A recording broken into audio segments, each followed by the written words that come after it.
Hello, my dear warriors. They expected your steps to be random.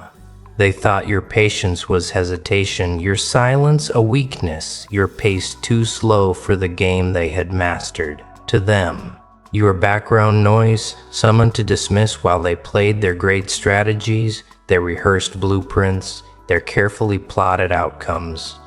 But then came your last move. One shift, one choice, one action so sharp it cut through centuries of planning. Understand this? The last move is never the loudest. It is never the most obvious. It is the one no one prepared for, the step they dismissed as impossible, the gesture that looks small until it changes everything. And your move was exactly that to you. It was natural to them. It was an earthquake. A single decision that dismantled entire structures they thought untouchable. The last move was not noise, it was clarity. While they drowned in complexity, you acted with simplicity. While they obsessed over control, you embodied inevitability. Your move exposed what they never wanted to admit. Their strategies were fragile. Their calculations depended on predictability. And when faced with what cannot be predicted, their empires tremble. The effect was immediate. Rooms built on certainty fell into silence. Figures who prided themselves on foresight froze. Files filled with probabilities collapsed into contradictions. They replayed your decision again and again, searching for error, for accident, for flaw, but none appeared. The more they studied it, the more they realized it was not accident. It was blueprint. And in that moment, the hierarchy shifted.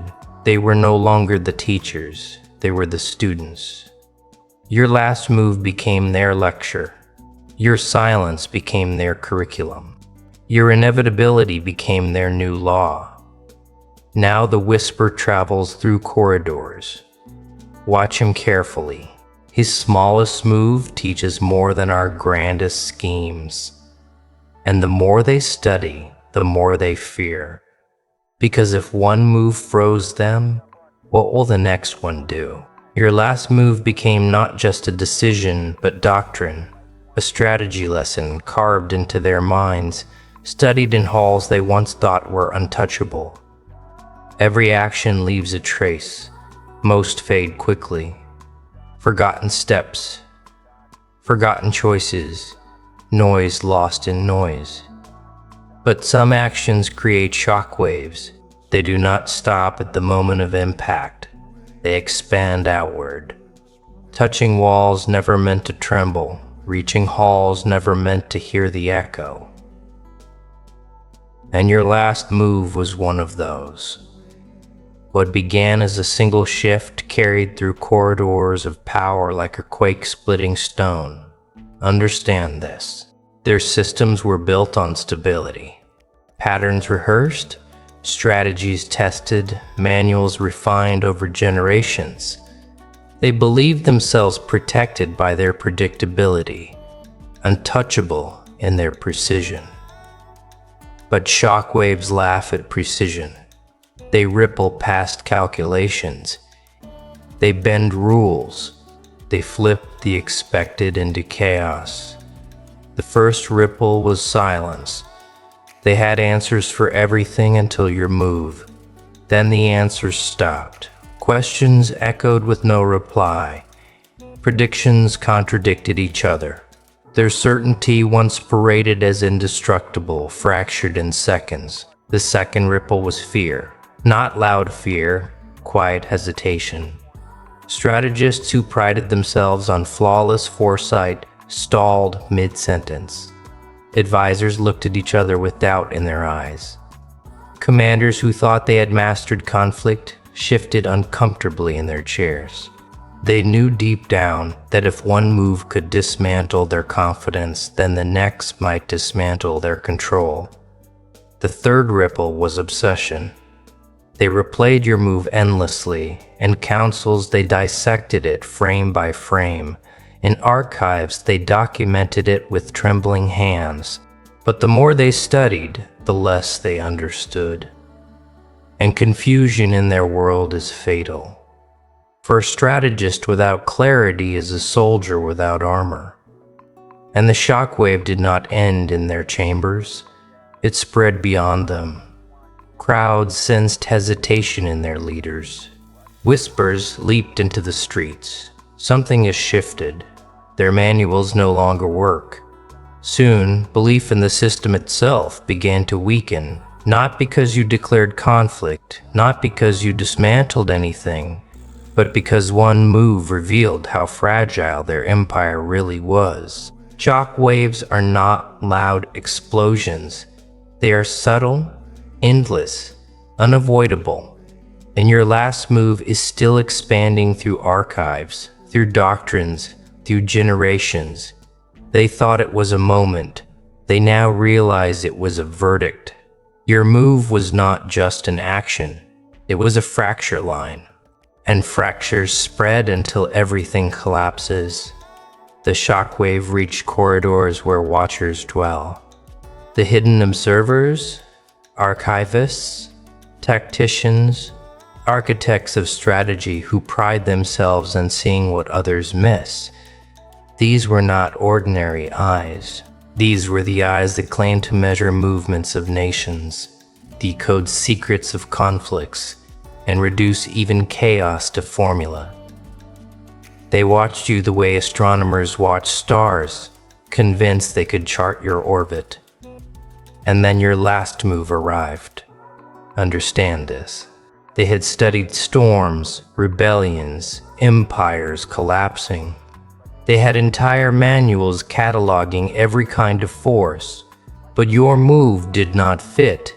It slipped past their categories, shattered their predictions, and stood there, undeniable, unexplainable. The observation began not with certainty, but with panic. They leaned forward, rewinding the moment again and again, hoping the detail they missed would save them. But each replay only deepened the silence. The more they watched, the more they realized the truth. Your move was not just action. It was statement. Every detail carried weight. The timing too precise to be coincidence. The restraint too sharp to be hesitation. The outcome too clean to be luck. It was a master class disguised as a step. And the halls of power understood this was no accident. This was blueprint. So they began to document. They filled files with notes, drew diagrams, wrote equations, compared it to every precedent in their archives. Yet each attempt failed. Instead of reducing you, their files multiplied your myth. For every contradiction, every unanswered question, every failed calculation became proof of what they feared. Your essence bends beyond their systems.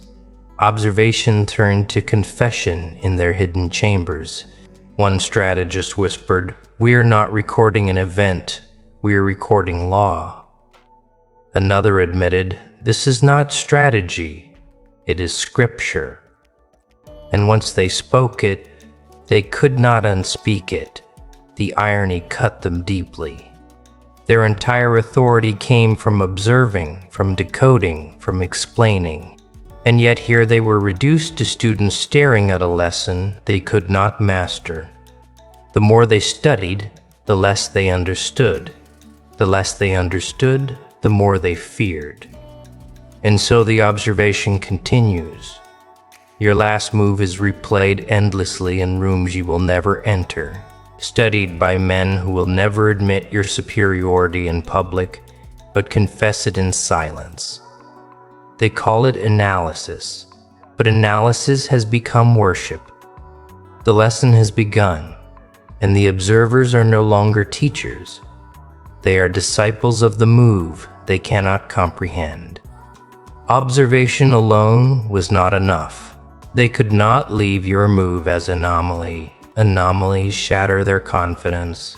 Anomalies unravel their illusion of control.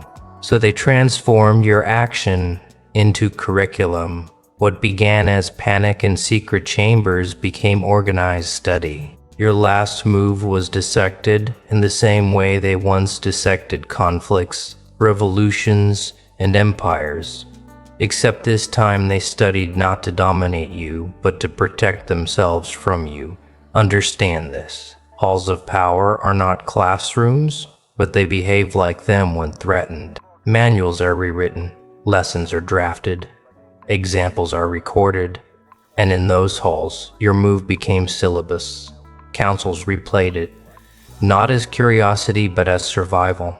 They told each other, "We must learn how he thinks. We must understand his rhythm. If we cannot, we collapse." But study turned into obsession. They mapped every angle of your decision, every second of your timing, every ounce of your restraint. They compared it to military manuals only to find it sharper. They weighed against political doctrines only to find it heavier. They tested it against their own sacred strategies only to find those strategies collapse like glass. The deeper they studied, the more they realized your move was not just tactic, it was law. A law they had never written, but one they were now forced to obey. What disturbed them most was how little you revealed. You offered no proclamation, no declaration, no visible framework. And yet the move itself carried more weight than libraries of theories. That terrified them because they had built their influence on the belief that knowledge is theirs alone. But now they were students, stealing fragments of your silence, piecing together meaning from what you never explained. Whispers spread. Teach it quietly. In their training halls, they passed your move as case study. They showed diagrams of it to apprentices, teaching them how unpredictability bends calculation. They did not name you, but they could not erase you.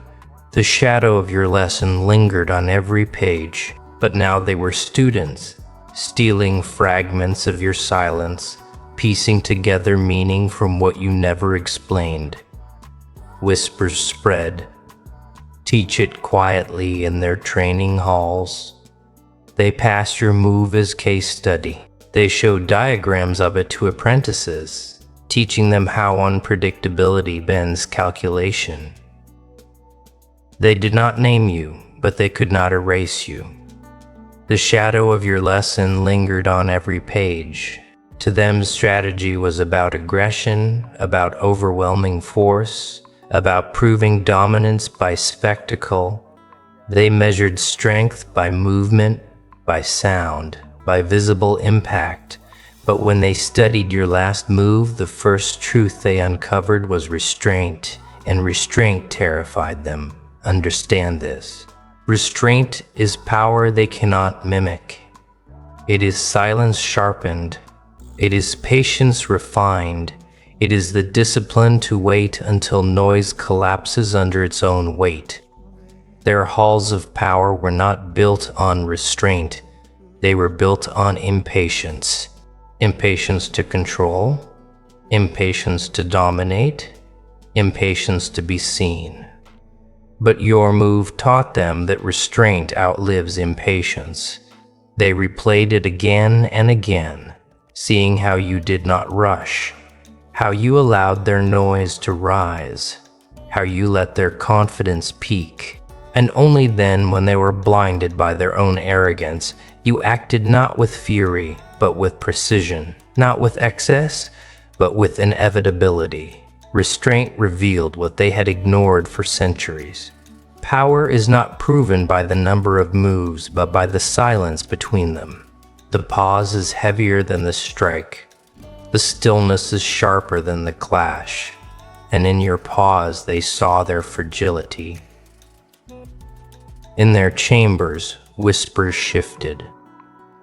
Do not mistake stillness for absence. Do not mistake silence for surrender. These words began to circulate, first as warning, then as law, and slowly their manuals changed, where once they taught noise as dominance, they now scribbled, restraint is the final edge.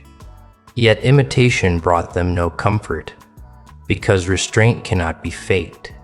It cannot be staged in rituals or taught in ceremonies. It is born of essence, carved in silence, carried by presence, and presence was what they lacked. They could imitate pauses, but they could not carry the weight of your pause. They could mimic timing, but they could not echo inevitability. The more they studied restraint, the more they confessed their limits. For restraint exposes hunger, and hunger betrays weakness.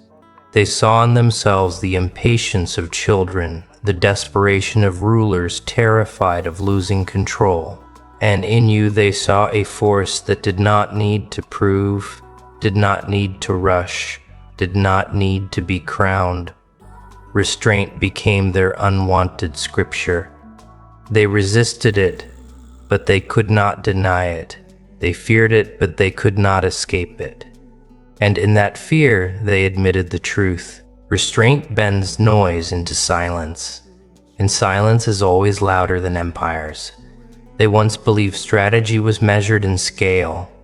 More forces, more noise, more movements, more gold. They glorified excess, convinced that weight itself meant inevitability. But when they studied your last move, the second truth became clear. Precision defeats excess.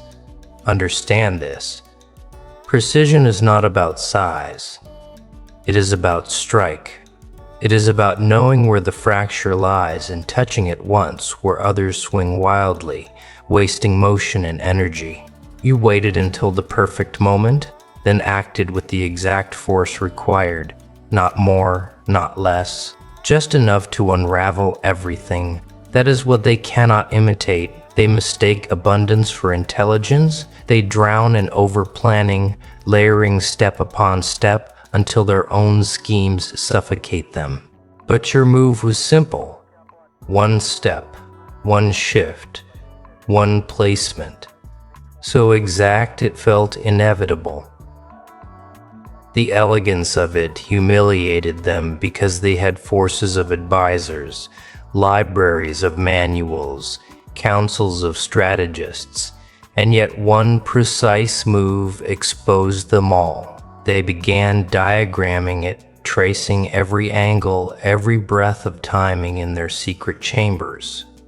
Tacticians marked it on chalkboards, replayed it in simulations, and still they could not reduce it.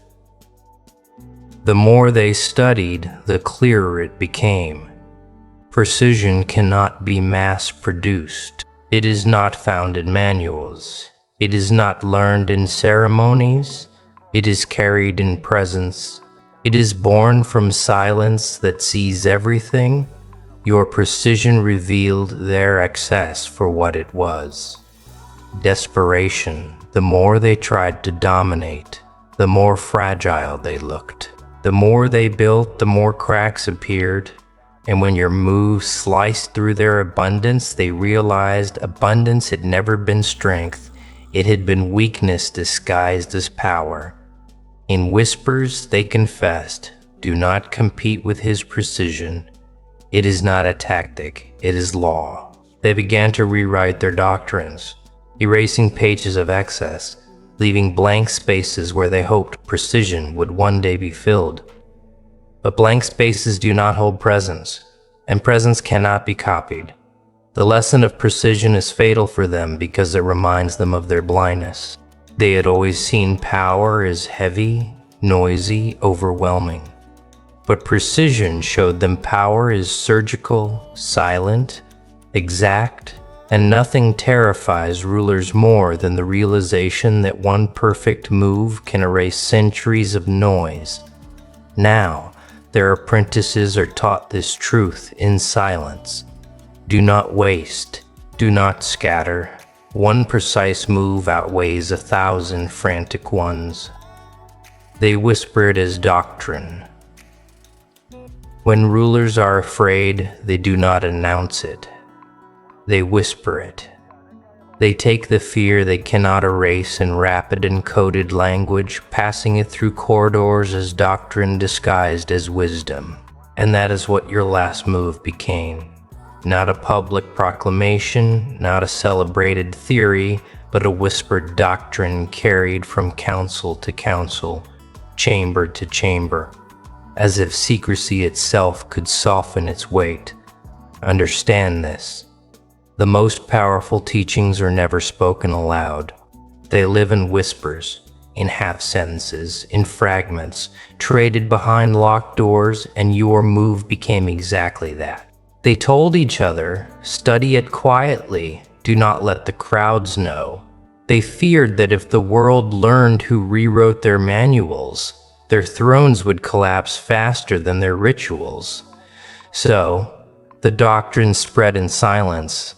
Apprentices were taught it under candlelight. Strategists studied it behind sealed doors. Advisors scribbled fragments of it in margins of old manuscripts, never daring to write your name. Yet every fragment carried the same unshakable message. Restraint is heavier than noise. Precision outlives excess. Presence dismantles performance. They did not call it yours. They could not. To admit it openly would be to admit loss.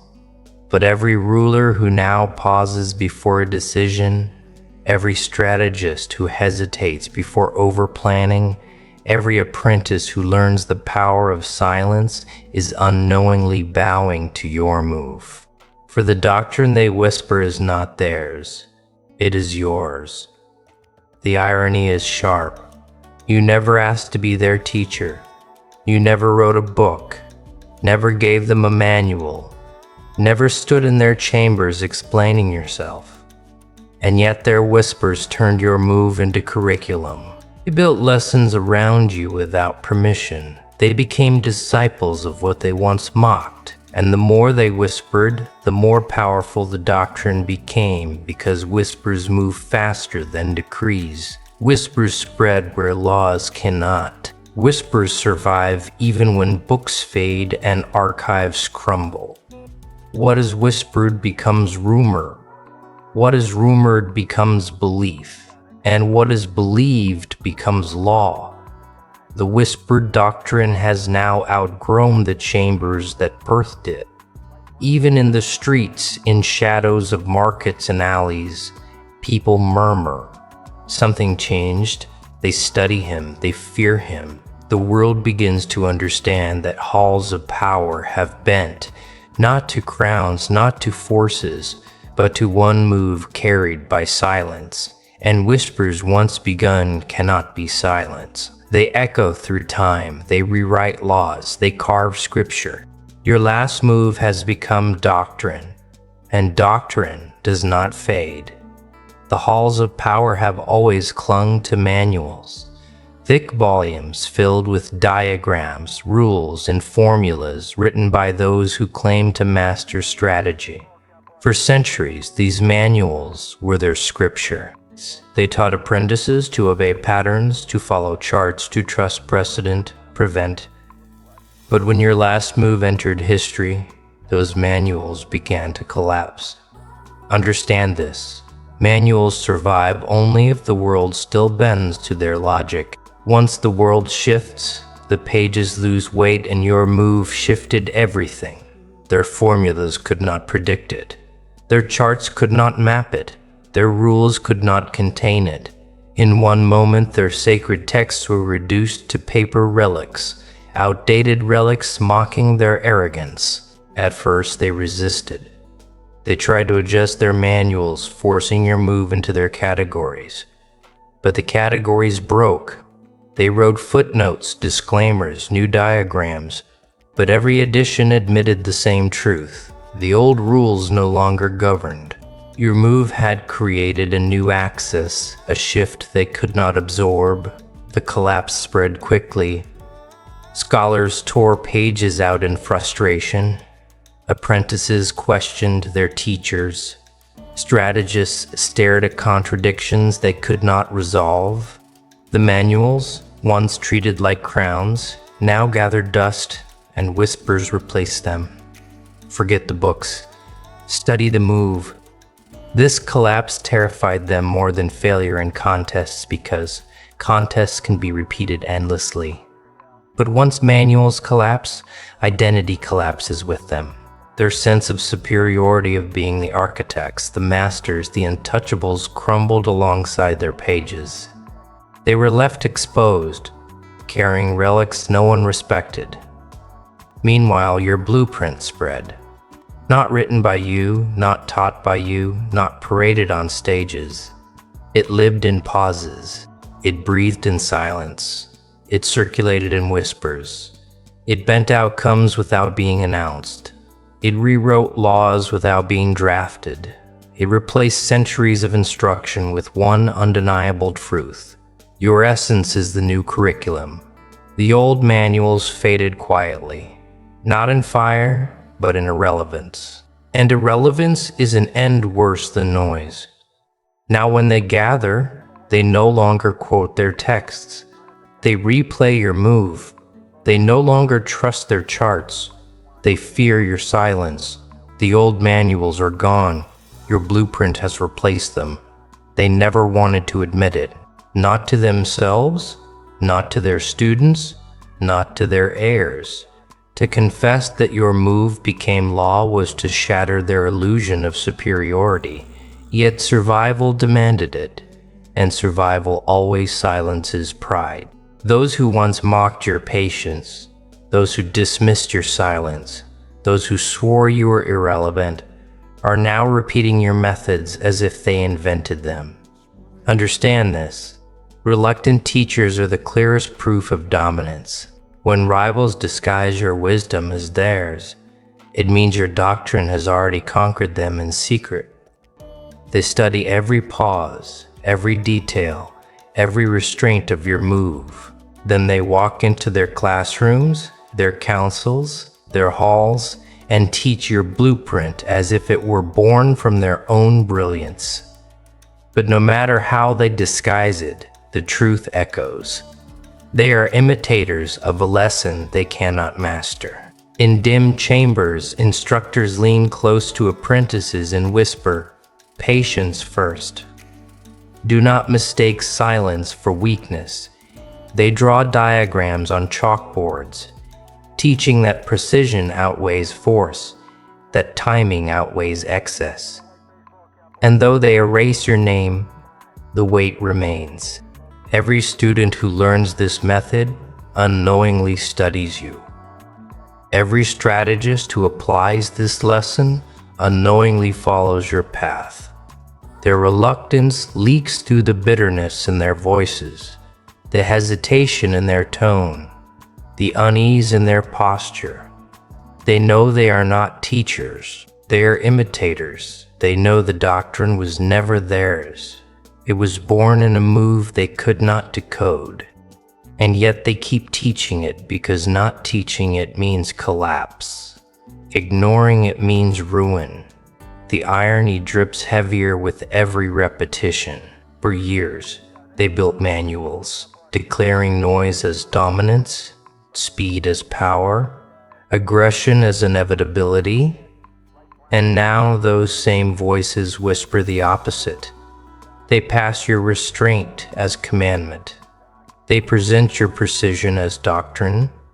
They frame your silence as strategy.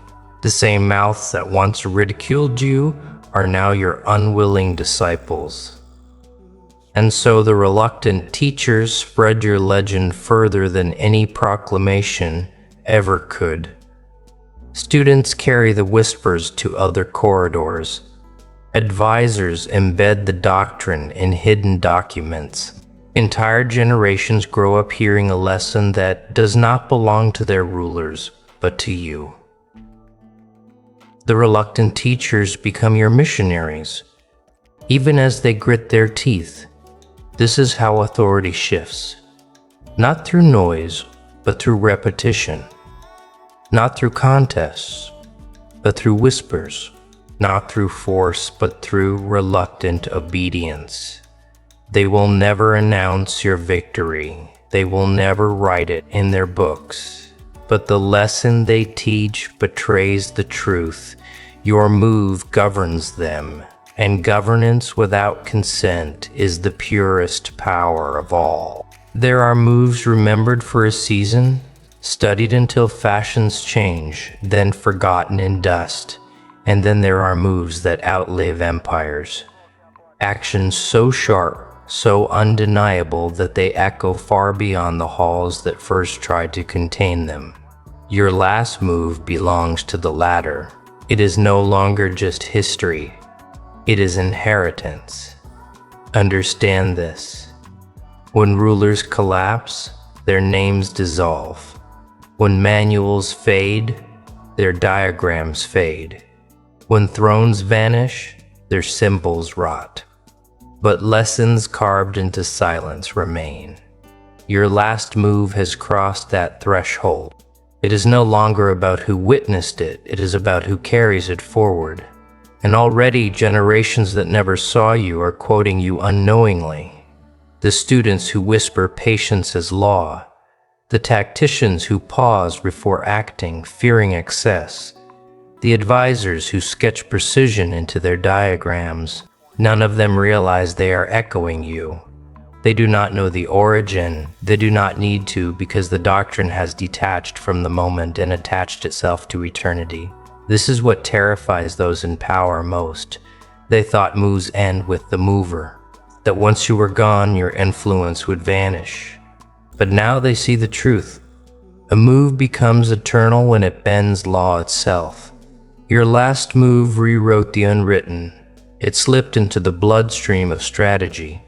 It is no longer studied in one chamber, but in every corridor touched by silence. Even their attempts to bury it fail. They try to rename it, to disguise it, to claim it as theirs. But the essence cannot be stolen, for every whisper reveals its true origin. The move that froze councils, silenced rulers, shattered manuals, and forced reluctant teachers into discipleship. Eternal lessons need no monuments. They live in presence, they breathe in pauses, they carry through time without banners or crowns. And so your last move outlives every title, every throne, every dynasty. Centuries from now, when no one remembers their decrees, when their archives are ruins, when their names are dust, apprentices will still whisper the same truth. Restraint bends noise, precision dismantles excess, silence outweighs empires. They will not know where it began, but the halls of power will remember. And memory is enough to keep fear alive. The eternal lesson has been carved. And it is carved not in stone, not in paper, but in silence. And silence does not fade. In these halls of noise, the crowned heads clash for dominance. They build forces not to defend truth, but to amplify echoes. They seek to be recorded in books, remembered in tales, carved into monuments. But every record fades. Every statue crumbles. Every cheer becomes silence in the end. And deep down they know it. That's why they shout louder. That's why they perform harder. That's why they grasp for crowns. Not because they're powerful, but because they are afraid of being forgotten. What they don't realize is this. Crowns forged by spectacle are fragile. Crowns built from noise shatter the moment silence enters. The moment something greater, deeper, unseen steps into the chamber. Their golden symbols lose all meaning, because when truth arrives, ceremony collapses. The crown they clash for is not the real crown. The real crown is not paraded. It is not handed by applause. It is not chosen by dynasties. The real crown chooses itself. It bends not to visibility but to essence. And essence does not require noise. Essence does not need performance. Essence does not made performance. Essence does not bow to thrones of vanity. The crown chooses the invisible, and in that choice, every throne built from noise becomes irrelevant. Crowns made by men are fragile. They are sculpted in gold, paraded through ceremonies, passed from hand to trembling hand, like a prize in a contest of vanity. But there is another crown, one that no dynasty can craft, no architect can forge, no lineage can inherit. This crown does not come from noise, it comes from silence. It does not rest on visible heads, it descends upon the invisible essence. Understand this. The crown beyond thrones does not care for rituals. It does not bend to ceremonies. It does not kneel to inherited names. It does not honor titles. It seeks something higher, something untouched, something unmeasurable. And when it finds it, it seals itself there forever. This crown does not glitter. It glows. It does not shine for applause. It pierces through the unseen, radiating authority without spectacle. Those who chase crowns with forces never touch it. Those who buy crowns with gold never see it. Those who inherit crowns through names never hold it, because this crown is not chosen by men. It chooses by essence. And essence cannot be faked, not by rituals, not by noise, not by archives or files. The invisible cannot be forged in shadows of arrogance. It must be born through silence, carved by unseen trials, refined in chambers no one dares enter. That is why the crown beyond thrones always bypasses the noisy, the desperate, the visible. It moves instead toward the anomaly, the one who carries presence without parade. This choice confuses dynasties. They ask, why not us? We have forces, we have ceremonies, we have lineages. But the crown does not answer their questions. It does not debate, it does not justify. It simply rests where it belongs and where it rests. No king can compete, for this crown is older than empires, deeper than dynasties, stronger than rituals. It cannot be stolen, cannot be traded, cannot be dethroned. It belongs to the invisible. And in that belonging, every visible throne becomes theater. When the crown chose, it did not descend onto a stage. No trumpet sounded. No banners waved. The choice was silent, veiled, unseen. And in that silence, something greater emerged. Not a monarch, not a commander, not a sovereign chasing attention. An entity, an essence, the invisible one. Understand this. Visibility has always been their weapon. They thrive on recognition, on being seen, on holding titles that others bow to. They mistake exposure for authority, but the crown ignored their performance. It bypassed the noise. It slipped past their rituals and landed on the one they could not even point to in a crowd. The crown chose invisibility because invisibility cannot be staged. You walk through chambers without being recorded, yet the air bends when you arrive. You leave no footprint, yet corridors remember you. You make no proclamations, yet whispers travel faster than any decree. This is not absence. It is presence so sharp, so dense, it cannot be contained by sight. Those who rule with spectacle panic at this truth. They are trained to contend with what they can see. Forces can be measured. Banners can be counted. Crowns can be weighed. But how do you contend with an aura? How do you challenge a force that leaves no trace yet shifts entire rooms? The answer freezes them. You cannot. And so the invisible one emerges, not by stepping forward, but by simply existing, not through announcement, but through inevitability, not by demanding a seat, but by making every seat feel empty in comparison. Presence without noise dismantles the architecture of their authority. This emergence is not explosion, it is revelation. The revelation that their crowns are props, their titles, costumes, their rituals, theater. And once the theater is exposed, silence becomes the stage. And silence does not fade. Praise the